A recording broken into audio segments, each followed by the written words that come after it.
So there's no funner way to catch them than catching them on top, slow winding a large bait and watching big bass come up and just right off the surface.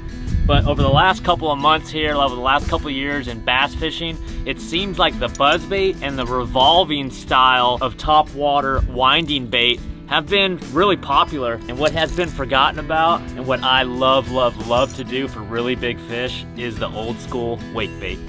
So there's a couple different types of wake baits, and I like these kind of old school wooden style. A lot of miles on these types of discontinued wake baits. I think of like the old school California Delta and Clear Lake fishing I used to do out west. As soon as I moved out to Texas and started fishing the tour, fishing all throughout the Southeast, some of the other style of wake baits have become popular for me and very effective for me. You know, redfin style, the baby 1- style. All of these wake baits have something in common. They stay on top, they create a beautiful V-wake, and they're just very appealing to huge post-spawn bass. And what I like to look for when I'm fishing a wake bait, and here's the big key. First of all, post-spawn. So we're talking, you know, April, May, and June, depending on what part of the country you live in. But here's the huge key to wake bait fishing. When you look at your map, you look at a paper map or that bank, look for those real gradual banks that have isolated or clumpy pieces of cover,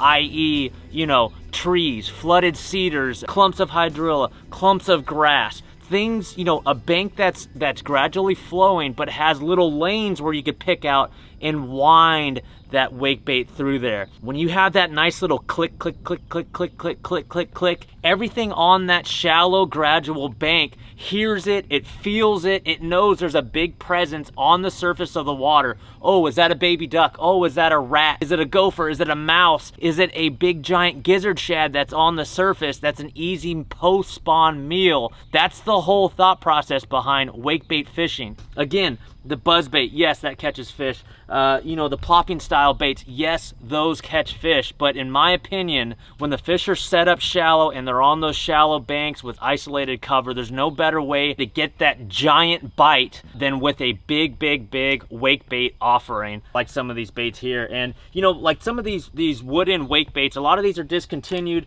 A lot of these rats, you know, are kind of handmade. You know, they're very effective, but you can't get them. And down below in the description here, I'm gonna list a couple of my favorite available wake baits that I utilize from Florida to South Alabama, South Texas, all the way out to California. Very effective wake bait tools that you really need in your arsenal. The other thing that you need to think about when you're wake bait fishing, not only time of year, not only those gradual banks, you know, water temperature always, you know, it's gonna be that 70+ degrees in that post-spawn phase, but really think about finding the more stained water. Think buzzbait water, think spinnerbait water. This isn't like a really clear water technique unless you're targeting spotted bass, which is awesome in itself. You guys on Linear up there on Lake Shasta, Northern California, big giant spots come out of 20-30 feet of water to crush topwater baits. But all in all, for largemouth fishing, what you really want to key in on is that kind of stained water. That keeps those fish shallow, that keeps those fish motivated to attack something on the surface. So stained water, I would say 3 feet of visibility or less. Again, isolated cover. Again, slow gradual banks, whether it's a main point, whether it's a stretch of bank that's real gradual. Just cast it out there, find a little hole, find a little lane, slow wind it out and get it clicking and moving. And when you have that nice V-wake, and when that V-wake is coming through there, maybe a little bit of a bubble trail, it helps those big bass track that thing down. And you'll be really surprised that with a big giant wake bait like this, you know, you'll be surprised how many of those you catch. You catch a lot of, you know, 2-pounders and 3-pounders, but when you roll that by a big 8-9-pounder sitting there shallow in the post-spawn phase, she cannot resist. She's gonna crush that thing. You know, maybe if the guy in front of you throws a plopping style, that might be a little too fast and too loud. There's just something about that nice subtle action of these style of wake baits that triggers those big fish into biting. So I would really be honored to introduce you to this wake bait fishing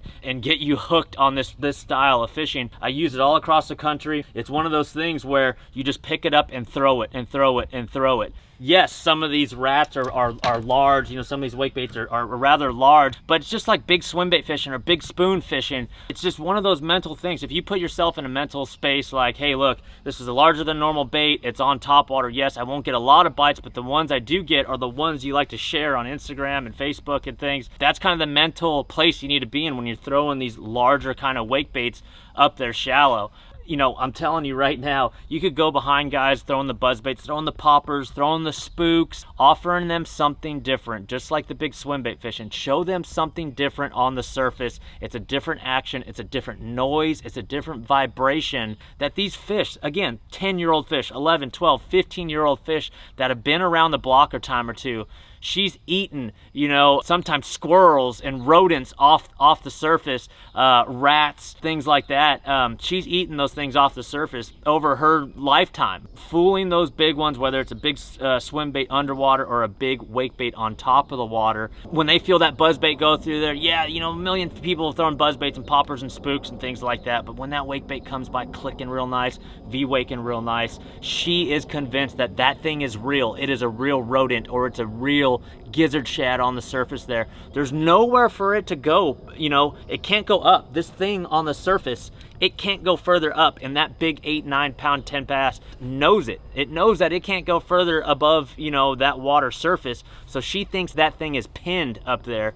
And those larger than normal profiles with the wake baits, it's just that much closer to that trophy bite. Those little things that you pick up along the way, it just makes topwater fishing that more exciting. And if you do not have a wake bait in your topwater arsenal in those post-spawn phases, you really are missing out. So again, I'm gonna give a description down below, a couple of links down below on some of my favorite wake baits I like fishing all through the post-spawn, the summer months into the fall. And again, it works for largemouth, it works for smallmouth, it works for spotted bass. And a quick little rundown here. I'm not gonna get real specific on the rods and reels because it's just your topwater rods and reels. What you wanna keep in mind, more importantly than the numbers on these 13 fishing rods and reels, is a parabolic bend. Whether it's a glass rod, you know, fiberglass cranking style rod paired with braided line, or it's a monofilament like a Bass Pro XL monofilament old school with a parabolic graphite rod. You could kind of mix and match your braid and your old school mono,